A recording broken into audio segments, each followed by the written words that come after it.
السلام عليكم ورحمة الله وبركاته. الله أكبر الله أكبر الله أكبر الله أكبر الله أكبر الله أكبر الله أكبر الله أكبر الله أكبر ولله الحمد.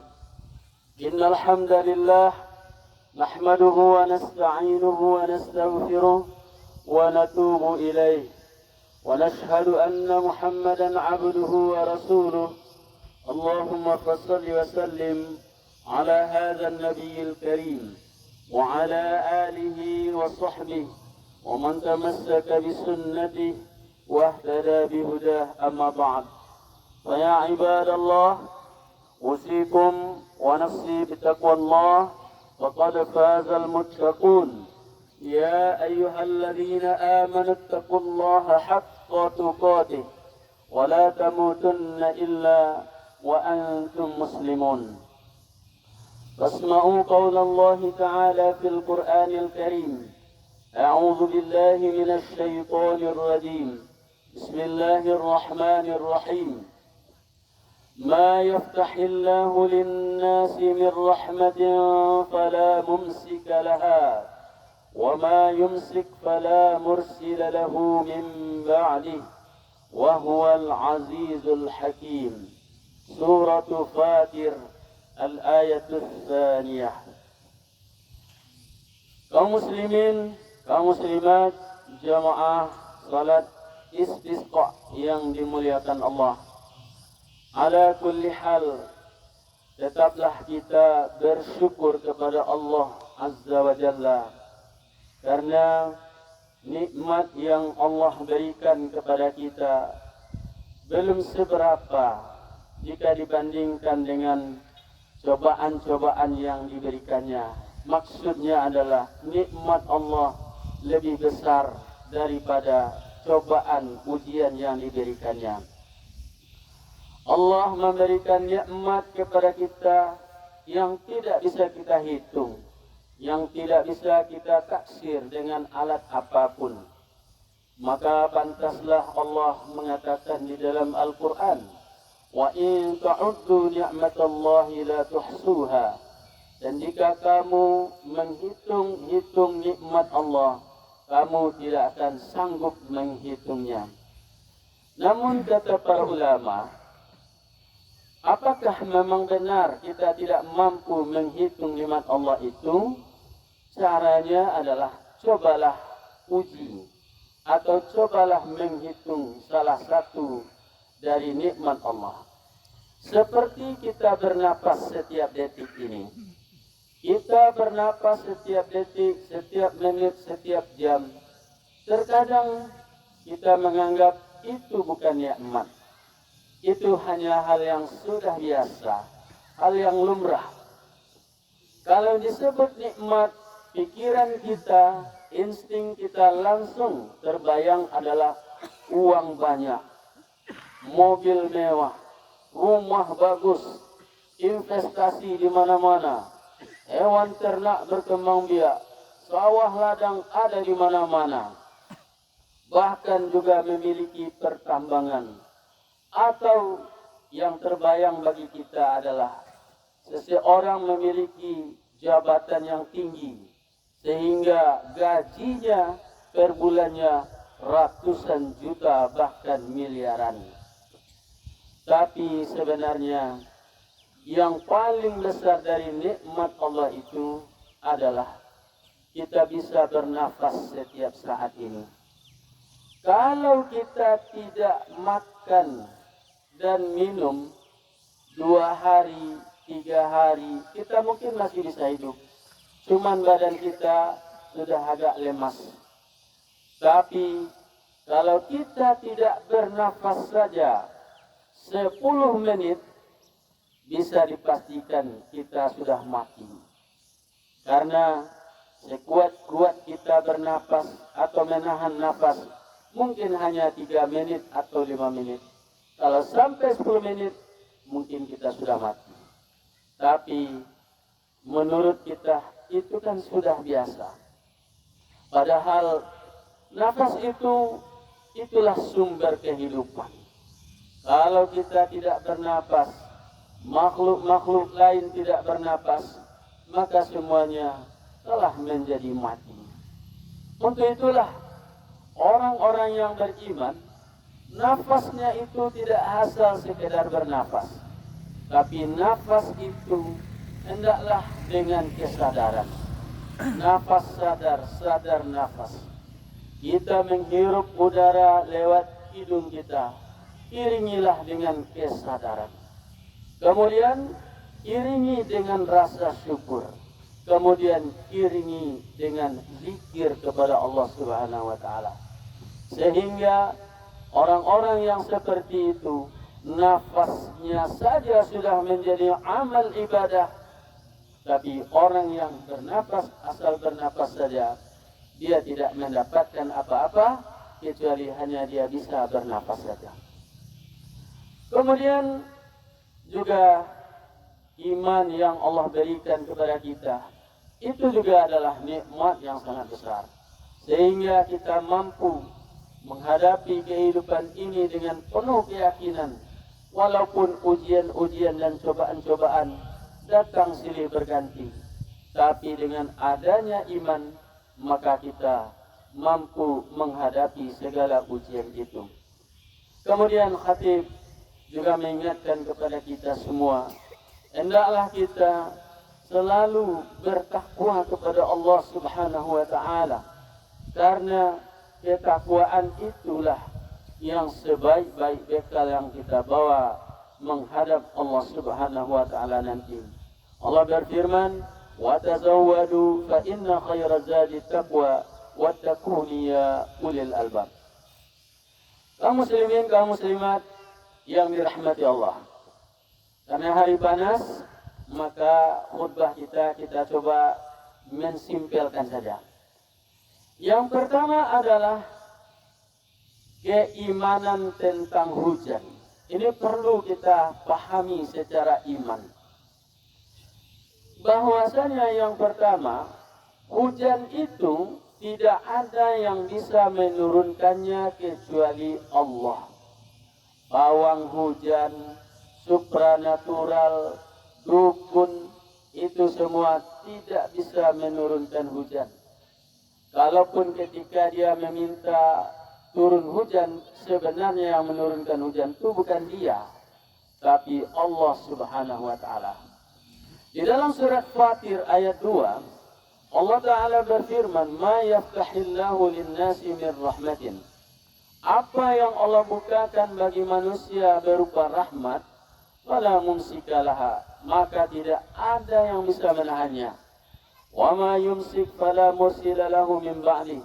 Dan apa yang ditahan Allah, maka tidak ada pula yang bisa melepaskannya. Wa huwal azizul hakim. Allah Maha Perkasa lagi Maha Bijaksana. Di dalam tafsir Jalalain dijelaskan bahwa yang dimaksud dengan rahmat di sini adalah ar-rizqu wal mataru, yaitu rezeki dan hujan. Imam Al-Qurtubi di dalam tafsirnya juga mengatakan rahmat itu adalah rezeki, hujan. Dan juga ulama-ulama tafsir lain mengatakan makna rahmat itu adalah Rasul Nabi Muhammad yang diutus, doa, taubat, petunjuk atau hidayah. Tapi semuanya kembali bahwa tidak ada yang bisa menurunkan hujan kecuali Allah. Yang kedua, hujan itu adalah termasuk kunci ilmu gaib. Ilmu gaib artinya tidak ada yang bisa memprediksi kapan hujan itu turun, atau memastikan. Kalau memprediksi bisa, sehingga ada kata-kata cewang di langit tando kapannya, gabak di hulu tando hujan. Itu hanya tanda, tapi memastikan kapan hujan turun tidak ada yang bisa tahu. Hal ini ditegaskan oleh Allah dalam surat Luqman ayat 34. Inna Allaha indahu ilmus sa'ah. Sesungguhnya Allah di sisinya lah ilmu tentang hari kiamat. Wa yunazzilul ghaitha, dan dialah yang menurunkan hujan. Wa ya'lamu ma fil arham, dialah yang tahu apa yang ada di dalam rahim. Wa ma tadri nafsum madza taksibu ghadan, seorang tidak akan bisa tahu apa yang akan dilakukannya besok. Wa ma tadri nafsum bi ayyi ardin tamut, seseorang juga tidak tahu dengan pasti di tanah mana dia akan mati. Innallaha alimun khabir, sesungguhnya Allah lah yang memiliki ilmu dan pengetahuan yang luas. Yang kedua, keimanan tentang hujan ini adalah bahwa Allah menugaskan kepada malaikat untuk menurunkan hujan. Di dalam hadis yang diriwayatkan oleh Imam At-Tabrani, di mana Rasulullah SAW pernah bertanya, ala ayyi syai'in Mikail, malaikat Mikail, apakah tugasnya? Ala nabati wal matar, tugasnya adalah untuk mengatur tumbuh-tumbuhan dan juga menurunkan hujan. Sehingga Ibnu Katsir dalam tafsirnya menerangkan bahwa malaikat Mikail itu dia tidak sendiri, tapi dia juga dibantu oleh malaikat-malaikat yang banyak yang jumlahnya hanya Allah yang tahu. Lalu malaikat-malaikat itu ditugaskan oleh malaikat Mikail untuk menurunkan hujan di daerah ini, di daerah sana, dan lain sebagainya. Sehingga kita lihatlah hujan itu tidak serentak walaupun berada pada satu daerah yang sama.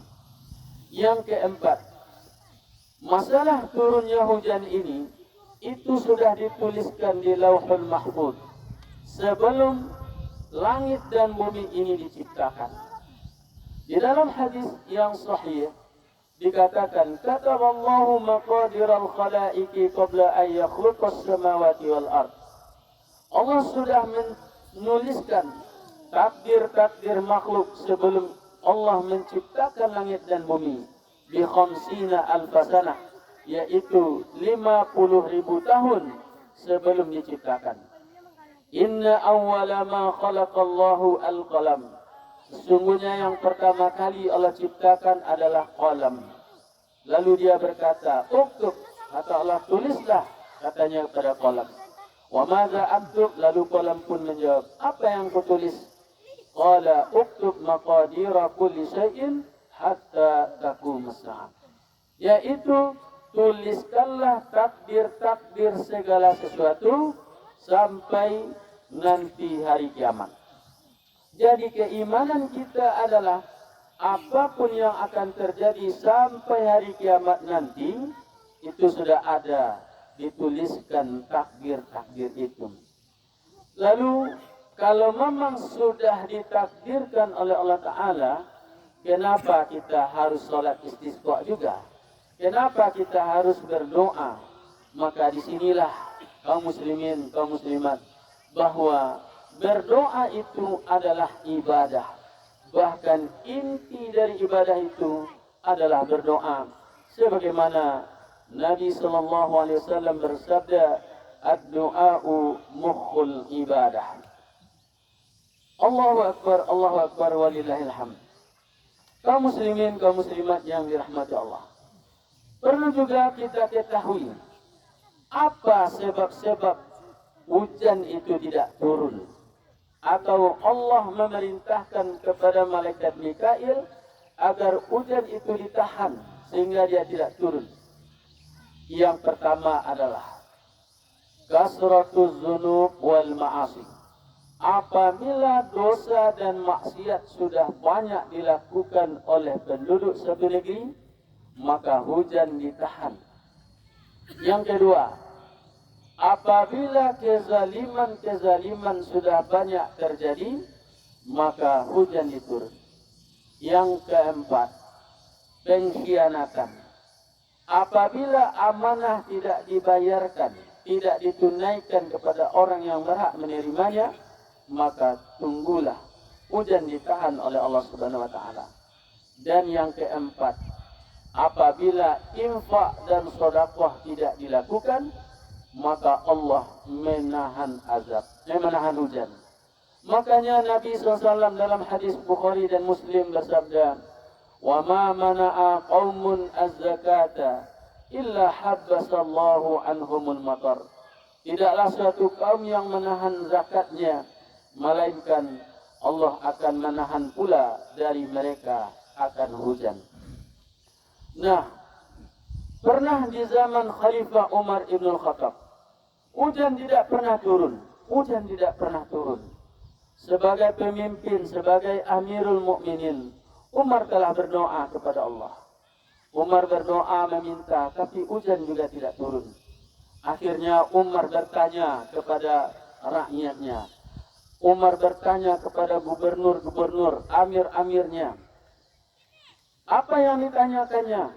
Yaitu, wahai gubernur, tolong kalian cek, tolong kalian periksa jalan-jalan sampai ke kota Baghdad.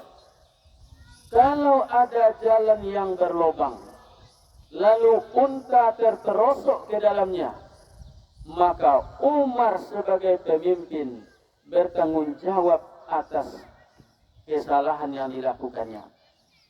Akhirnya dicari, ternyata ada satu lubang yang memang di lubang itu ada unta penduduk yang terperosok masuk dalam lubang itu. Akhirnya Umar perintahkan, cari siapa pemilik unta itu dan mintakan maaf Umar kepadanya dan berilah dia hadiah. Kaum muslimin, setelah itu Umar berdoa dan turunlah hujan. Sekarang kita lihat jalan-jalan raya, tidak saja jalan negara, jalan provinsi, jalan kabupaten, jalan kampung saja sekarang banyak yang berlubang-lubang. Motor ada yang terperosok, ada yang dapat kecelakaan dan sebagainya. Itu adalah tanggung jawab pemimpin. Kalau pemimpin membiarkan jalan-jalan berlubang itu dan ada yang jatuh, maka pemimpin ini akan dimintai pertanggungjawaban oleh Allah Subhanahu wa taala. Inilah kenapa jalan-jalan ini banyak yang rusak. Karena uang di negara ini banyak tapi dikorupsi. Tambang-tambang yang menghasilkan uang triliunan tapi hanya dikuasai oleh segelintir pejabat tinggi negara. Kalau seandainya uang itu diambil sebagiannya dan dibangunkan ke jalan-jalan, maka pasti jalan ini akan mulus. Tapi yang ada adalah dibikin jalan tol, harus berbayar. Itu milik pengusaha ini, pengusaha itu. Akhirnya rakyat kebanyakan jalannya tetap jelek dan buruk serta berlubang-lubang. Inilah di antara penyebab dosa yang dilakukan oleh pemimpin dan akibatnya adalah kepada masyarakat banyaknya. Kemudian untuk itu, apa yang bisa kita lakukan saat ini? Kita mungkin bukan pejabat, kita bukan orang yang berpengaruh di negara atau di negeri ini. Kita tidak bisa mengambil kebijakan. Maka ada dua hal yang perlu kita lakukan. Yang pertama adalah perbanyaklah minta ampun dan istighfar kepada Allah Subhanahu wa taala. Karena di dalam surat Nuh ayat 10 sampai 12 Allah taala berfirman, "Wa qul tastaghfiru rabbakum innahu kana ghaffara." Aku berkata, minta ampunlah kamu kepada Tuhanmu, sesungguhnya Dia Maha Pengampun. Yursilis samaa'a 'alaikum midrara. Niscaya Allah akan menurunkan hujan dari langit. Wa yumditkum bi amwalin wa banin. Allah akan memberikan kepadamu harta dan juga anak-anak. Wa yaj'al lakum jannatin. Allah juga menjadikan bagi kamu kebun-kebun, taman-taman. Wa yaj'al lakum anhara, dan Allah akan mengalirkan sungai-sungai. Pernah di dalam asar yang sahih, ada orang datang kepada Hasan al-Basri. Dia berkata, "Wahai Syekh, aku mengadukan bahwa hujan tidak pernah turun di negeri kami.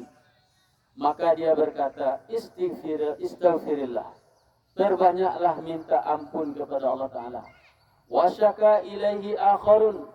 Yang lain pun juga datang, wahai Syekh, kami telah memiliki kekurangan makanan dan buah-buahan. Berilah kami nasihat. Maka diberi katakan, istighfirillah. Minta ampunlah kepada Allah. Wahai Syekh, aku punya keluarga, punya istri, punya anak-anak. Tapi dengan istri sering bertengkar, sering cekcok, tidak ada kesesuaian. Maka kata Syekh tadi, minta ampunlah kalian kepada Allah Subhanahu wa taala. Maka semua yang datang kepada Hasan Al-Basri, nasihatnya adalah perbanyaklah minta ampun kepada Allah, dan bila membacakan surat Nuh ayat 10 sampai 12 tadi. Yang kedua, yang bisa kita lakukan adalah kasratul a'malis salihah. Tingkatkanlah ibadah kita, amal soleh kita. Karena mungkin kita di dalam beragama selama ini hanya mengerjakan yang wajib-wajib saja, yang pokok-pokok saja. Salat 5 waktu, puasa bulan Ramadan, hanya itu yang kita lakukan. Padahal amal-amal soleh di dalam Islam ini sangat banyak sekali. Bahkan kalau kita lihat, tidak bisa kita melakukannya kesemuanya. Tapi pilihlah apa yang kita mampu untuk mengerjakannya. Setidaknya berbanyaklah berzikir kepada Allah Subhanahu wa taala. Baik kita sedang berjalan, sedang di kendaraan, sedang bekerja, jangan sampai lidah kita ini dibiarkan mengering dalam keadaan lama tidak berzikir kepada Allah Subhanahu wa taala. Makanya Rasulullah sallallahu alaihi wasallam bersabda bahwa perbedaan orang yang berzikir dengan orang yang tidak berzikir kepada Allah kamasalil hayyil mayyit, seperti perumpamaan orang yang hidup dengan orang yang mati. Semoga khutbah ini bermanfaat. Fa'tabiru ya ulil absar la'allakum tuflihun.